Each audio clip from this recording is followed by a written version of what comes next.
This is our shuttle driver, Steve, dropping us off here at Iron Mountain Gap to resume where we left off. Steve, we appreciate everything. Nice fella, although I don't know him that well, so maybe that's why I think he's nice.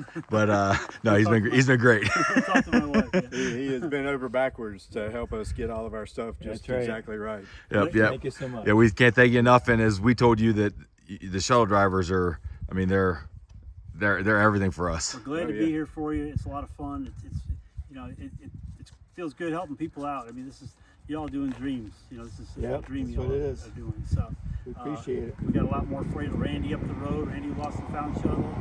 And if you need any resources, Marion Outdoors coach is a great one up there as well. So, anyway, we can help out. Thank you so much. You're welcome. Appreciate it. Great hike. And welcome to day 40, day number 40. And we got let off where we left off yesterday at Iron Mountain Gap. And continuing northbound now, that the goal today is right around 13, got a little later start. That puts us a little over halfway up. I think it's Roan Mountain, but one of the mountains there, a big one. So at Ash Gap where there's tent sites, there's not a whole lot of tent sites, so either, according to our shuttle driver, that we either have to stop at Hughes Gap before that, and between Hughes and Ash, which is a couple miles, like 2.5, there's no real tent sites to speak of. And then after Ash Gap, there's none until we get up and over the rest of that mountain. And that would be like another 3 or 4 miles, which might be asking a lot considering what time we started, but you never know, so we'll see. It's warm today. Whew, it's warm again. It's, I don't know, mid 70s maybe. Said 72 is the high, but I feel like it's warmer than that. Either that or maybe I'm just too soft. I don't know. One or the other. Either way, we're about a mile in, maybe just over a mile in. And this is the area where a portion of it, they've reopened the AT. This portion, the AT is not open, so we're actually on a slight detour, and we'll meet back up with the AT in like 0.2 of a mile. But it hadn't been cleared. You can see the down trees and some white blazes here and there that are impassable. So you have a little bit of a walk around. Doesn't change the mileage, doesn't change anything else other than this is what you have to do. So anyhow, that's the way it goes. And boy, some nice views. I mean, obviously these views didn't used to be here, but they're still pretty. All right, we'll see you down the trail. And we just got to the end. You can see the white blaze there. That straight ahead of you is the old AT. Kind of hard. That would take us a long while to climb over all those branches and everything, but that's why they had the little detour here, is they had the sign there to tell you that. Anyways, just thought I'd show you. All right, the top of our second climb. You can see, still a lot of damage, but because of that, again, we're getting some views. And the shuttle driver, Steve, he's actually what they call a sawyer, which means he was one of the ones who came and cut all this wood up after the Hurricane Helene in 24. So kind of neat. He's talking about how they were lucky some days to get 1/10 to 2/10 of a mile cleared. So it tells you how much time and effort they spend in that. But boy, some of these views are just still magnificent. They never get old. All right, here is your 1.5 minutes of Zen.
All right, there you go. All right, while he's in front of me, and probably can't hear me. He'll hear about it another day, but that's fine. That just want to tell girl dads, girls, and wife Maria, that how much I appreciate your dad and your husband.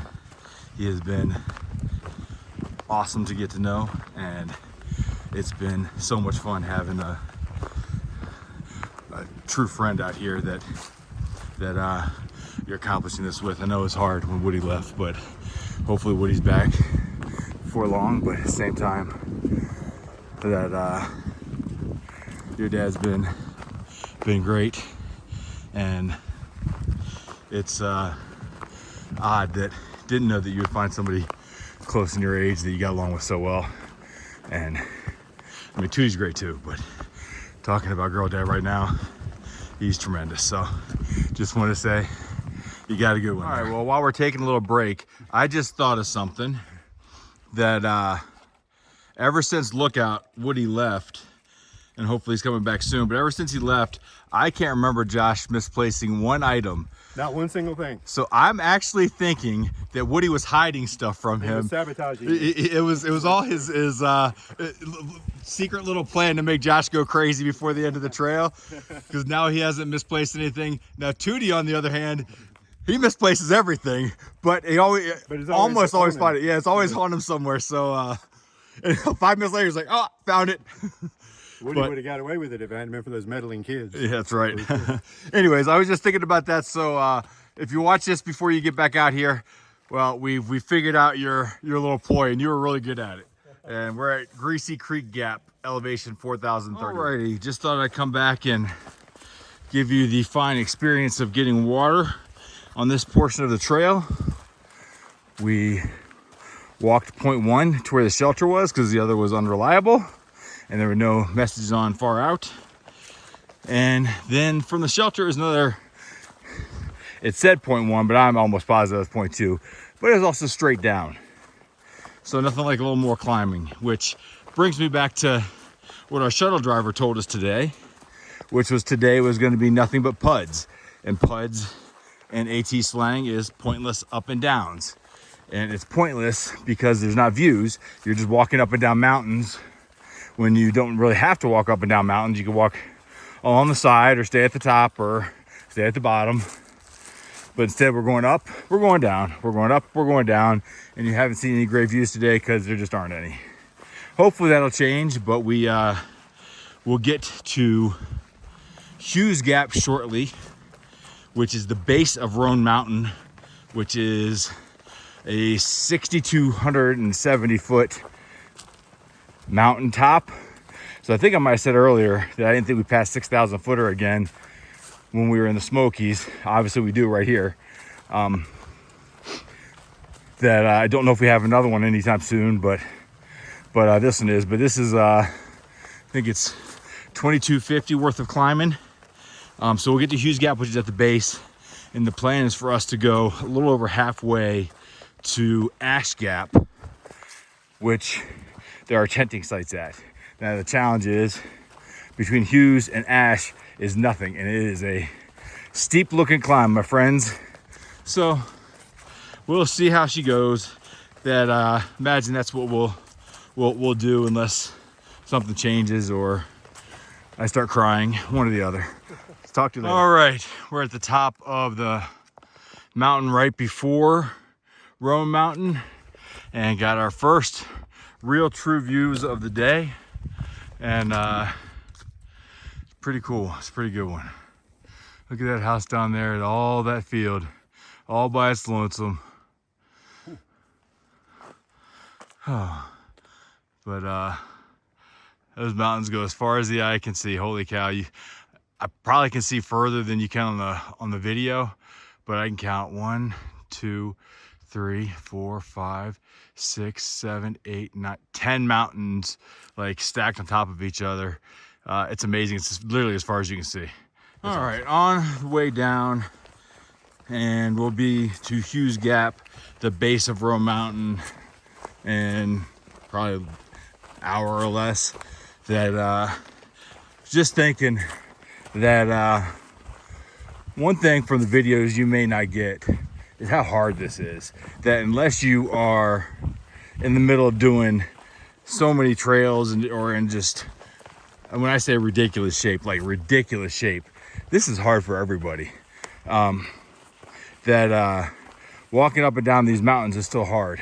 That I know that there's a girl who is attempting to do 10,000 miles on trail this calendar year, and she had done the Florida Trail and the Pinhoti before she got on the AT, and ran into her at the Grove hostel in Franklin, and she was talking about how she was doing 45s and on the Pinhoti and the Florida Trail, and that's like 25 on the AT, and she was talking about how it was kicking her butt getting used to all these ups and downs, because there's a lot of them. There really are a lot of them. And then just depends, like today we have full packs full of food, so they're heavier, so it just makes it a little harder. But this is hard. This is really hard. So anybody who's able to accomplish any piece of this, my hat's off to them, because it's not easy, and they've done some really good work. Because just think about it, we just did a climb that was,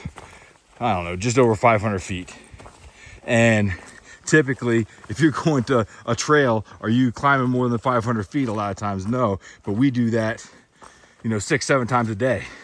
So that's, now we have all day to do it, but it's hard. It's really hard. So you might ask, well, why in the world would you do something like this? I mean, there's different reasons that people have. My reasons are simple, that I like seeing the views, and I like the idea of traveling by foot across the entire east coast of the United States. That it is an epic journey, but it's also a humongous challenge, and I wanted to accomplish some great challenge again before I felt like I couldn't do it anymore. I wanted to see all these things, and yeah, I romanticized about the AT just like everybody else did, because in the videos it's hard to show the hard stuff because you need both hands on trekking poles or you're out of breath. Try to show some of it, but you just don't get the same feel for how hard some of this is and how steep some of it is that we're climbing at times. The camera just doesn't do it justice until you're walking up it. But I wanted to accomplish something that was really, really, really hard, and not many people do. And I wanted to see everything on here. But the last thing is very personal for me, that I've told my wife many, many times. One of my biggest fears is, because I've seen, you see it from others at times, that I don't want to become an angry old man. That is probably the most, I'm afraid of that more than anything else at this point in my life, is that that's not who I want to be. I want to be that nice old man down the street that everybody likes and just always has a smile. And I think accomplishing something like this is going to be a daily grind that will give me, I think just being cognizant of that makes me less likely to be that way anyways. But I think accomplishing something like this and the grind that you have to go through, and just how you simplify life to wake up, eat, hike, sleep. That's the hardest thing we have to sometimes to do in a day, is figure out where to get water. And besides the hiking. So those are all things that went through my head, and I really feel like this is, if there was ever any possibility of not being patient with things, I mean, this is the ultimate in patience, because this is a 5 to 6 month ordeal that you have to be patient. I mean, we've been doing this now for over a month, for 40 days, and we should cross the 400 mark here soon, but not tomorrow, but the next day, I believe. But that's only 20% there, so it's not even 20% there. So that's those those all play into it, but those are reasons why I wanted to do this. And again, I wanted to share this with friends and family, so they could see the journey and see the changes and everything beautiful, but also see the changes hopefully in me in a positive way. And then I wanted to have a record of this for myself later, and I figured if anybody else found this interesting or enjoyed this, that why wouldn't I allow them to share? Because I followed other hikers just to get ideas, and because I enjoyed it, and I appreciate them for posting their stuff, because they don't have to, they can make it private. And again, those are things that I just going through my head, is walking down a fairly easy grade right now, so it's easy for me to pull my camera out. When it gets steep down, it's harder to pull the camera out maybe steep down than it is even steep up, because the steep up is hard because you're just out of breath and using your poles. Steep down, I mean, you gotta watch every single step you take, and you're moving a lot faster because your momentum and gravity. But anyways, that's what was on my mind, so I figured I'd share that with you. We'll see. Alrighty, I shooting a quick video, had a little mishap. About half a mile up Roan Mountain, we were planning on going halfway up, which would have been another 2.5 miles. Took the backpack off, the Durston 55 Kakwa, and the Ultra 200X to get water. And this is what happened. Not supposed to happen like that. That is attached right there. And you're supposed to cinch your belt up as much your weight of everything is supposed to be on your hips and on that. And it obviously tore. So the only thing left now is just you have to carry everything then on your shoulders, which is not how a backpack's supposed to do. I mean, I could have gotten by if I had to for a little while, but we just walked back down to the Gap, got a shuttle coming to pick us up, and I'm gonna have to go get a new backpack either tonight if we make it in time, which is questionable, or tomorrow. So that puts a little damper on things. We were rolling pretty good, but what are you gonna do? As they say, it happens. I think that's what Forrest Gump said when he was running across America. And I can't tell you, instead of me just going back and trying to catch up, Tootie and Girl Dad, they're going with me. I mean, gosh, I can't say enough good things about those guys. So anyways, I feel fortunate, and we'll get it fixed. All right, the best thing when you have a mishap is you turn lemons into lemonade, I guess. So we're at a bar and eating dinner, and get another shower. So